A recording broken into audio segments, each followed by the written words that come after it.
If and when we reach a period of pessimism, the potential unraveling in terms of perceived wealth is much greater this time than it will have ever been before. I think since I said that, we could take out the rivaling 1929 and 2000. I think we've gone way past that. There are examples of large-scale craziness and meme investing, etc., for which there is simply no parallel in 1929 even, or 2000. 2000 had pet dotcoms, and they were kind of glorious, but they were scores of millions or a few hundred million. We have crazy things now that are billions, and in some cases, tens of billions. And we were the most impressive speculation, I think. There is nothing like that at scale, even adjusted for current dollars in 1929. And we are down 80%, which is a fairly fearful decline. But along with us, the next tier of speculative stocks also came down. The SPAC index is down over 20%. The market is a self-correcting mechanism, but it's a little wonky in the time it takes. Sometimes it corrects pretty quickly, and sometimes it corrects incredibly slowly. And that's the problem. But if you go back to 2000, which is the previous leader in speculation, let's say, what happened there is the market peaked in March of 2000. And between March and September, the pet dotcoms basically went out of business. The internet stocks basically went down 80%. But the whole dotcom, the whole TMT bubble burst, and the industry, which had been 30% of the market, declined by 50%. The S&P was unchanged. And you could have said during that 5-month, 6-month window, oh, isn't that healthy? They're selling the flakiest pet dotcoms and they're buying Coca-Cola. What's not to like about that? That's exactly what happened. And I like to think of them as the kind of pessimism termites. They ate through the craziest first, and then the junior growth stocks, and then the intermediate growth stocks. And then finally, Cisco, which was for 8 minutes or so, the biggest company in the world by market cap. And they were all down collectively 50%. The balance of the market was up 17%. So that looked incredibly healthy, but then the termites reached the broad market and the entire 70% rolled over and fell 50% in 2 years. And the NASDAQ was down 82%. The thing about the underpinnings is they always look terrific. In 1929, the market didn't peak when they thought the underpinnings were terrible. They peaked when the market's enthusiasm for the underpinnings was approximately the highest it had ever been in history. In 2000, in March, the world uniformly, including the boss of the Federal Reserve, Alan Greenspan, they all thought the system had never been better. At the top of the housing bubble in 2007, Bernanke and the boys thought the U.S. housing market had never declined, unquote. It merely reflected a strong U.S. economy. The underpinnings were great. They have never gotten it right. The Federal Reserve in particular has never had a clue about asset bubbles. It doesn't even address it.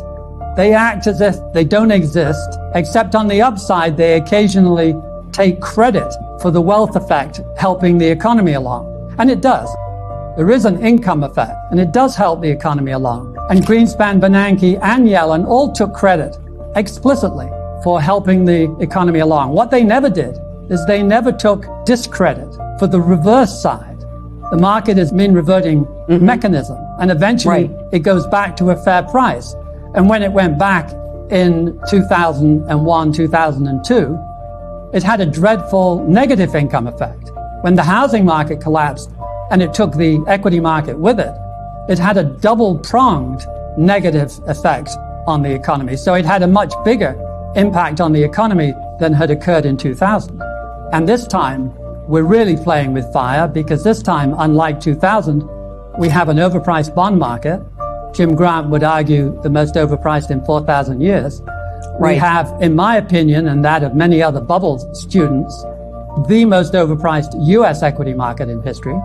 We have a housing market that 3 weeks ago reached the same multiple of median family income as it did in 2006 at the peak of the housing bubble.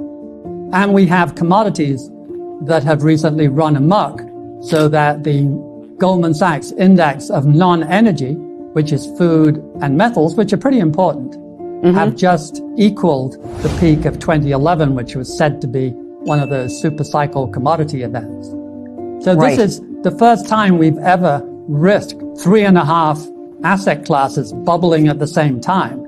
If and when we reach a period of pessimism, the potential unraveling in terms of perceived wealth is much greater this time than it will have ever been before.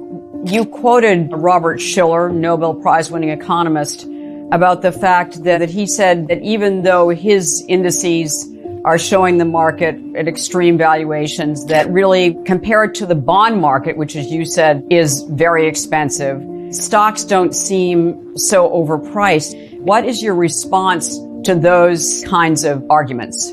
I think the interest rate argument is an explanation of how we get there in behavioral terms. It is not by any stretch of the imagination a justification.